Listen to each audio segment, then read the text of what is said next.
Jadi Pak, izin bertanya, kapan terbentuknya Muhammadiyah di mana? di Gorontalo? Indonesia. Jadi Muhammadiyah itu kalau untuk Kabupaten Gorontalo itu musda yang ke-12 tahun ini. 12. Tahun 2023. Kalau berbicara tentang musda itu kan pelaksanaan setiap 5 tahun sekali. Ini menunjukkan bahwa Muhammadiyah di Gorontalo sudah ada 62 tahun sampai hari ini. Jadi tepatnya dibentuknya itu pada bulan November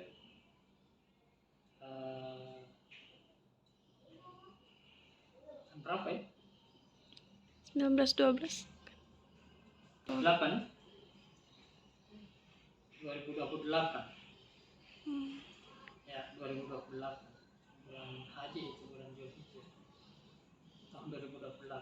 Karena 14 tahun setelah 16 tahun atau 14 tahun setelah dibentuk di Jakarta. Kalau Jakarta itu kan tahun 1912. Gorontalo nanti tahun 2028. Itu pada hari ini sudah 62 tahun Muhammadiyah berdiri di Gorontalo. Itu perbedaan antara berdirinya Muhammadiyah di pusat di Gorontalo. Ya. Kalau di pusat tahun 1912 dan Gorontalo tahun 1928. Oh ya. Tidak salah begitu, saya tidak salah ingat. Yep.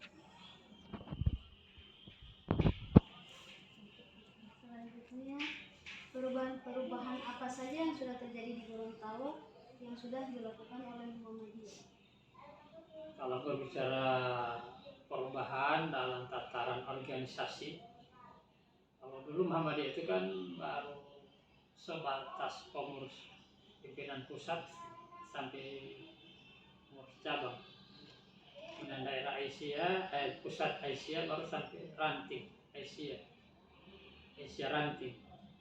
Nah, baru sudah dilengkapi dengan berbagai macam kepengurusan yang lain seperti Pemuda Muhammadiyah, YMM, dan sudah kelengkapan setelah jalannya Muhammadiyah. Baru itu dalam bidang organisasi, pengembangan lain dalam Muhammadiyah itu bisa sudah ada amal-amal usaha, antaranya sekolah, rumah sakit, panti asuhan, dan apalagi yang lain ini, rumah sakit, sekolah, panti asuhan. Baru apa seperti rajismo, baru lepas dari itu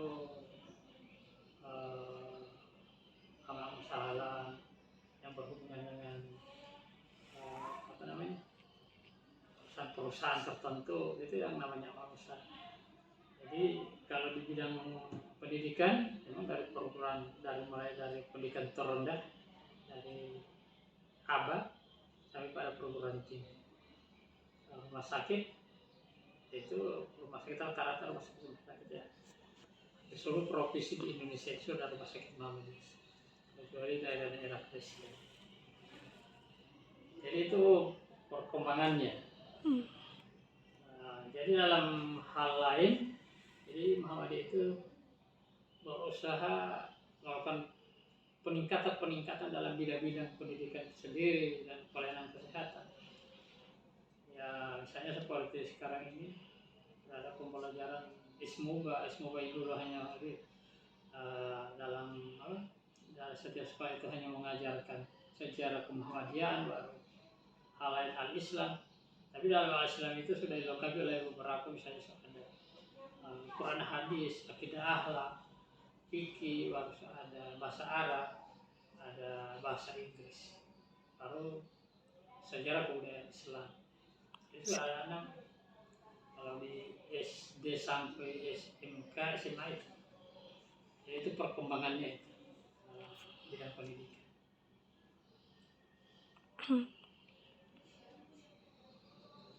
Apa yang melatar belakangi sehingga Muhammadiyah dapat terbentuk? Ya, jadi yang melatar belakangi terbentuknya Muhammadiyah itu dorongan yang kuat untuk mensucikan ajaran, memurnikan ajaran Islam. Tujuan utamanya bagaimana Islam itu agar tidak percaya pada bid'ah dan khurafat. Ada TBC deh. Apa itu TBC? Tuberkulosis kan? Hah? Tuberkulosis. Iya, T itu Bukan. TBC. T itu khurafat. Oh. Taklid. Saya lupa itu ada TBC. Jadi kebanyakan umat Islam pada saatnya itu lebih percaya pada hal-hal yang gaib, ya, Oh iya betul. bukan yang gaib tapi yang mistik, ya. Sehingga lebih banyak terjebak pada perbuatan syirik, Ya betul. sepertinya menduakan Allah. Artinya mereka punya keyakinan ada kekuatan lain selain daripada Allah. Jadi mereka masih berharap hal lain, misalnya syaitan dan sebagainya. Baru dalam kehidupan saya itu masih ada budaya-budaya yang sifatnya melaksanakan hal-hal yang tidak pernah dicontohkan oleh Rasulullah. Misalnya kalau di Gorontalo itu banyak adat-adat ya. Ya. Kalian orang Gorontalo semua? Iya. Ya. Saya masih itu tuh Mi'raji. Baru ada itu tiap tanggal 12 Rabiul Awal itu bermain di masjid sampai siang, zikir. Iya. Itu tidak pernah dicontohkan oleh Rasulullah. Jangankan Mi'raj dengan zikir, jangankan di contoh oleh Rasulullah. Daerah-daerah lain di Indonesia ini tidak ada, hanya di Gorontalo itu kan yang Mi'raj itu. Lalu kepercayaan seperti Tumbilot Tohe, Yep. itu semuanya budaya-budaya Gorontalo. Nah, jadi kalau Muhammadiyah tidak pernah melaksanakan. Begitu juga yang meninggal. Yang meninggal itu kan Muhammadiyah tidak doa arwah. Doa arwah itu tidak pernah dilaksanakan oleh Rasulullah. Rasulullah itu anak-anaknya meninggal, istrinya meninggal, tidak pernah dia ada acara 3 hari, 4 hari, 5 hari, 7 hari, 20, 30, 40 sampai 100, sampai 360 hari. Ya, mulai tahun. Itu tidak pernah dilakukan oleh Rasulullah. Mereka mau ingat saja mungkin tidak apa-apa, tidak masalah. Cuma itu membuat kegiatan-kegiatan dan seremonial. Semestinya itu yang seremonial itu kita sumbangkan saja, misalnya ke masjid, tempat-tempat ibadah, rumah sakit. Itu lebih bagus ketimbang kita memberi makan orang. Memberi makan itu kan wajib juga. Ya. Tapi pada situasi yang tidak, kadang-kadang yang diundang itu hanya orang-orang kaya. Ya. Pejabat-pejabat yang dihadir. Padahal di sana masih banyak orang miskin yang perlu dikasih makan. Kalau kegiatan itu diundang orang miskin, lebih bagus diabdal. Tapi kalau mengundang orang kaya, di rumahnya dia makan ya gagah-gagah, setelah diundang di ini dia makannya asal-asal. Nah itu yang jadi persoalan, bisa jadi fitnah. Jadi itu yang dimurnikan oleh ajaran dalam sholat. Misalnya Muhammadiyah itu tidak pernah kunut, karena memang tidak pernah mencontohkan subuh itu harus kunut. Rasulullah itu melaksanakan kunut itu bila di masa perang, ya. Perang itu perang Badar, perang Andak, perang apa semua. Ada Uhud, kayaknya perang-perang itu dia mau mulai melaksanakan perang, maka setiap saat Rasulullah setiap sholatnya 5 waktu itu kadang-kadang ada doa kunut, karena doa kunut kan minta perlindungan. Tapi bukan berarti juga mengklaim bahwa saya ini tidak sepakat. Cuma Muhammadiyah tidak menggunakan itu karena memang Muhammadiyah sudah kaji bahwa kunut itu tidak pernah dilaksanakan oleh Rasulullah secara menetap di waktu subuh. Ya? Salat lohor bisa, salat asar bisa, maghrib bisa, tidak harus. Tapi dalam situasi perang, itu yang perlu diperbaiki. Sehingga Muhammadiyah juga menggunakan doa-doa khusus. Memang doa-doa khusus itu bukan doa khusus Muhammadiyah, itu doa Rasulullah. Jadi tidak ada doa Muhammadiyah, tapi doa yang dibuat oleh Rasulullah. Baru mengapa Muhammadiyah mengambil terkadang berbeda. Muhammadiyah itu hanya percaya bila itu diriwayatkan oleh Aisyah istri Rasulullah. Baru orang-orang terdekat Rasulullah pada saat itu. Karena mereka lah yang bisa melihat langsung. Kalau istrinya kan selalu melihat misalnya istrinya itu pada saat Rasulullah sholat. karena masa Nabi itu masjid itu tidak sama dengan masjid sekarang, gagah kan? Iya. Karena Rasulullah itu segalanya, sedangkan tidur beliau hanya di atas pelukan kurma. Bayangkan, Masya Allah. saat Rasulullah bangun itu badannya tergambar itu pelukan kurma di badan, karena itu kehidupan di masa waktu itu miskinnya luar biasa. Sekarang kita ini sudah hidup pada zaman kemewahan, dan itu kita patut disyukuri pada Allah. Jadi itu tujuan Muhammadiyah, memurnikan ajaran, ya, memurnikan ajaran Islam. Mungkin ada pemikir apa ajaran yang lain tidak murni, jadi seperti itu. Artinya kita berbeda hanya hal-hal tertentu saja, kayak sholat 20 dengan 8. Kalau Muhammadiyah lebih percaya melaksanakan 8. Iya. Kalau yang lain itu 20. Mengapa Muhammadiyah ambil 8? Karena Rasulullah itu sholat di luar Ramadan, Rasulullah itu sholat tahajud 8 rakaat.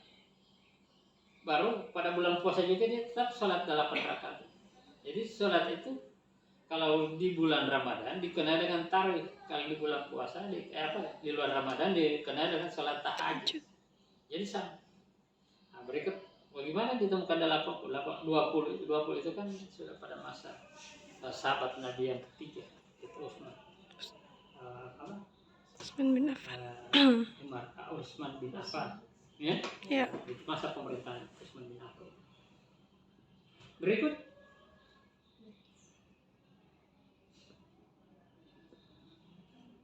Baik. Apa saja program kegiatan yang diadakan oleh Muhammadiyah di Gorontalo? Ya, kalau program kegiatannya itu sebetulnya program yang dilaksanakan oleh Muhammadiyah itu, kita itu mengupdate program-program yang dilaksanakan oleh pimpinan pusat, Pak. Sehingga kita mengambil ada yang namanya putusan tanfis pusat itu, pimpinan pusat itu ada 20. 27 atau 28. Nah, baru kalau kita di Kabupaten Gorontalo itu hanya ngambil 13. Itu dijabarkan dalam beberapa majelis dan lembaga. Antara lain misalnya untuk pendidikan, program pendidikan, ada program tabligh dan dakwah, program majelis tajdid dan tajdid, program pengembangan lembaga pengembangan cabang dan ranting, ada lembaga ekonomi, ada lembaga ada majelis keuangan, ada majelis seni dan budaya. Jadi program-program itu sudah di situ. Kita tinggal menambah. Jadi dari 13 majelis dan lembaga yang ada, mereka yang sudah melaksanakan program dan Muhammadiyah tinggal mengevaluasi pelaksanaan. Jadi itu ya. Jadi kita lebih fokus pada pengkajian apa namanya? Pengkajian ini.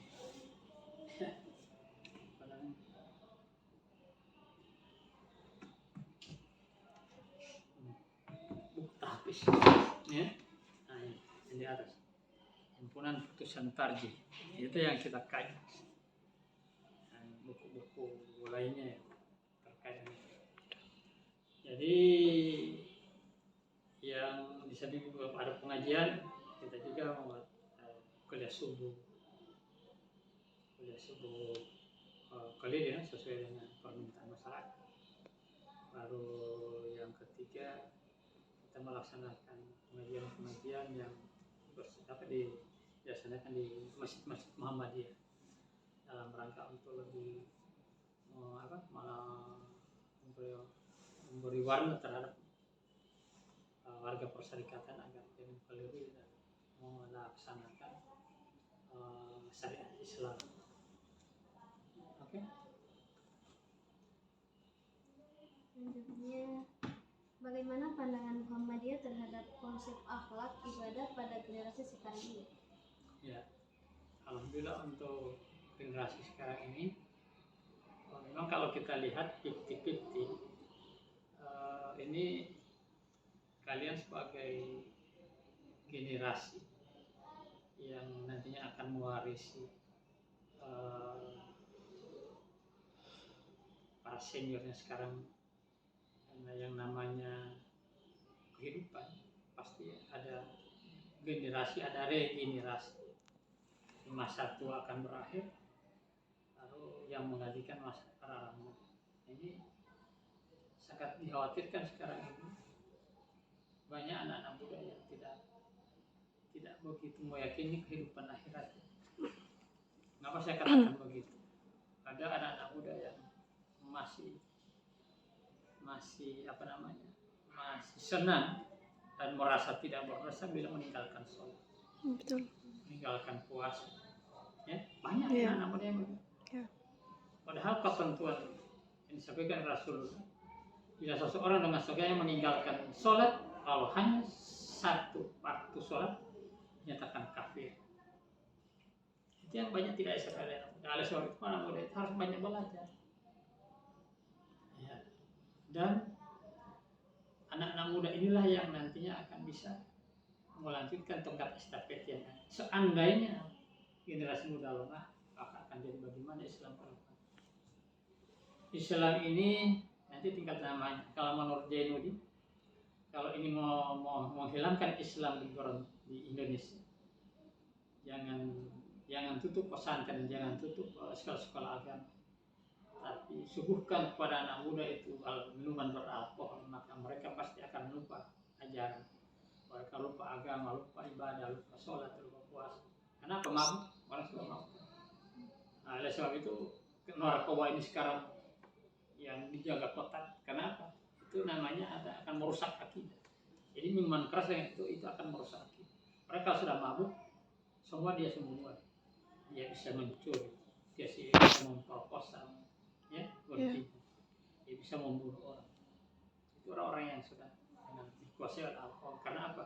Pikiran sehatnya sudah tidak ada, sudah disopoi oleh.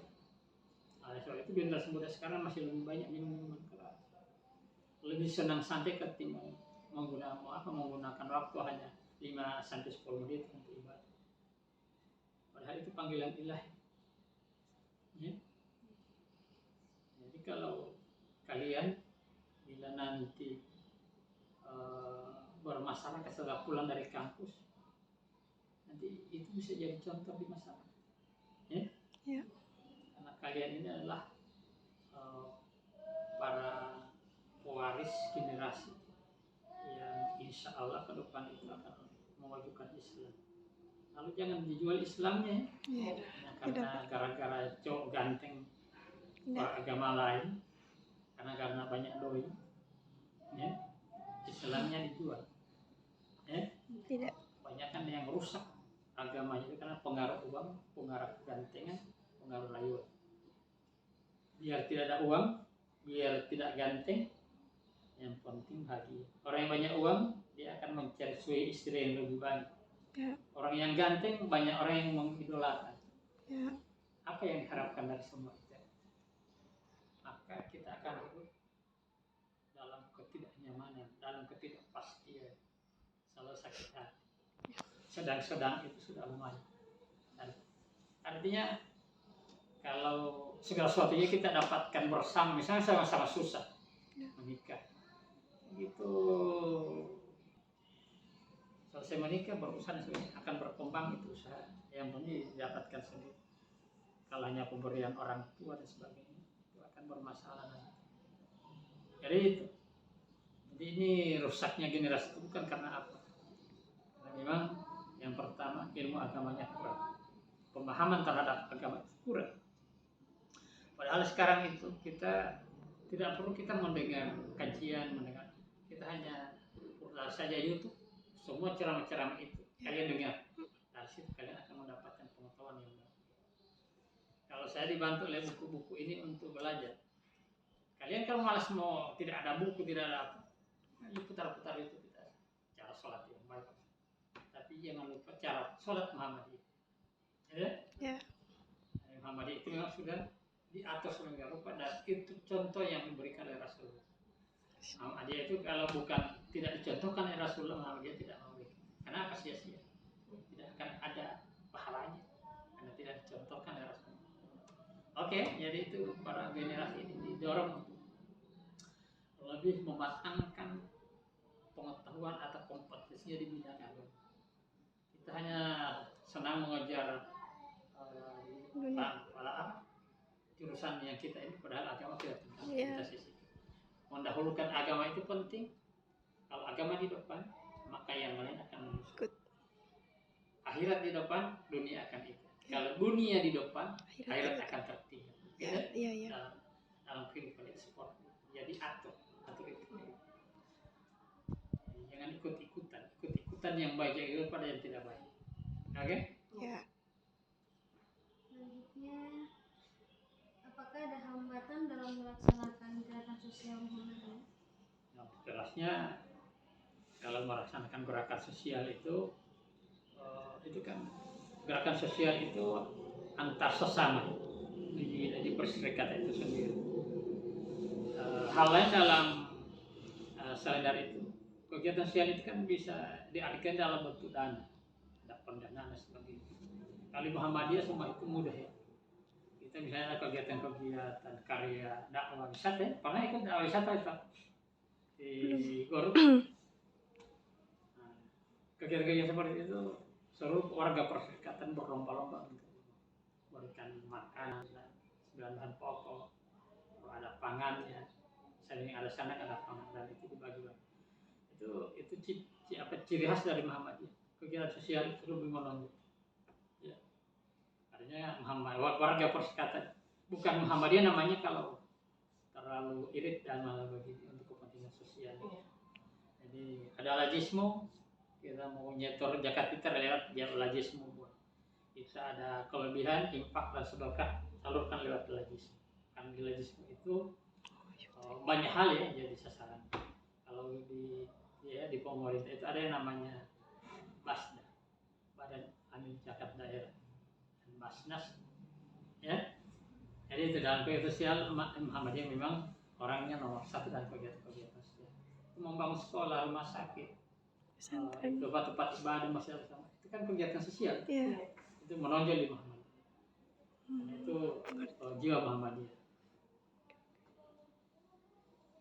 Selanjutnya, ciri-ciri dari gerakan Muhammadiyah apa saja?